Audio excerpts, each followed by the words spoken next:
What's up, guys? Geoff Mosher, Adam Caplan here. We're going to do our Inside the Birds post-game podcast in a minute, but Adam and I just want to do a quick, maybe 3 to 5 minute summation of what happened tonight. Adam, if I can be cliche, it was a tale of two halves, right? The Eagles completely embarrassed in the first half, made a few changes that we'll get into, and then I think the big thing in the second half is, against all odds, you had guys like Boston Scott, you had guys like Dallas Goedert, Carson Wentz, you had guys some step up and make some plays. Josh Perkins. You can't make it up. Greg Ward, street free agent, basically is what he is. He's an undrafted free agent who's been on the practice squad for 3 years. Josh Perkins, who was literally on the street, he dresses their third tight end, but technically he was their fourth receiver. Okay, he wound up being their number 2 receiver because at the end of the game, only had one guy left.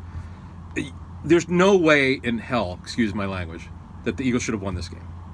I give them credit. Their heart obviously is big. As you said, they could not have played worse in the first half. This game was over.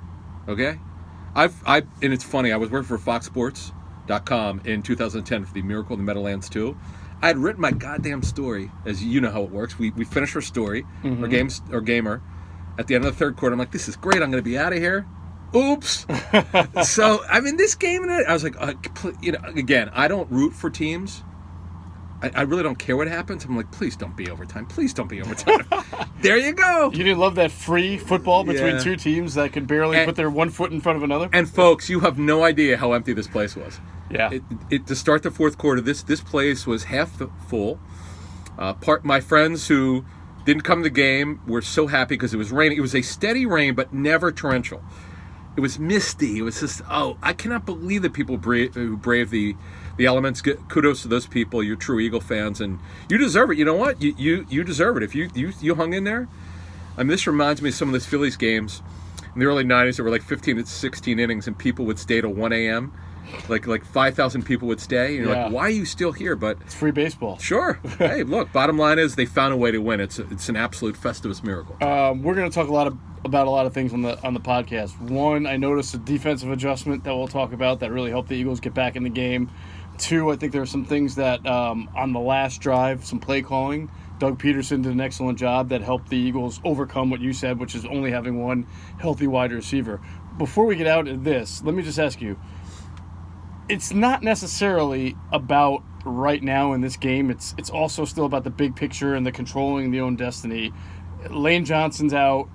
Who knows how long, if it's even going to be a game, but didn't look good. Alshon Jeffrey, it definitely didn't look good with him. So the win comes with another price tag. Do you feel any differently, better or worse, about the Eagles' ability to win out here and win the division? Well, from a big picture perspective, they've shown that they could come back a game even with a low number of pass targets. Their mental toughness is very big tonight. But they're so beat up physically. We've been saying all season how slow they are on offense. Boy, did it show tonight. But somehow, I don't know how they were able to hang in there. But going forward, their schedule is great. They're going to have problems beating Dallas just because Dallas is so much more talented. And they're actually pretty healthy. But the heart of this football team, you give them a chance. But, Jeff, who are they lining up? That's my question. How can they possibly win with Boston Scott, Josh Perkins, Greg Ward, Arcega-Whiteside? We'll see about it. You said he had a shoulder injury? Yeah. I don't know what the looked like it. Okay. Yeah. I don't know how. I just don't know how you compete with that. But you said it. Mike Rowe and Doug Peterson they changed some things up. They changed their routes, by the way. That was one thing. Stop with the damn vertical routes with guys who can't run. Run inside breaking routes. That's all you need to do. And the Giants, by the way, they were so off in their coverage. Because when you have a lead, you just don't want to give it the deep pass.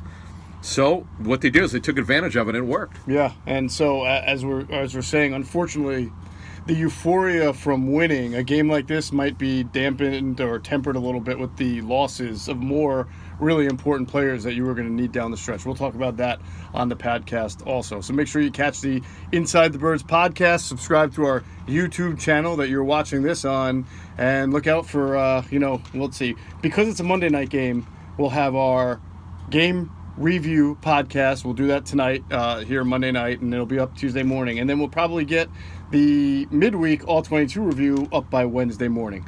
All right, so stay tuned for that. That's Adam Caplan. I'm Geoff Mosher. Thanks for watching another Inside the Birds Minute.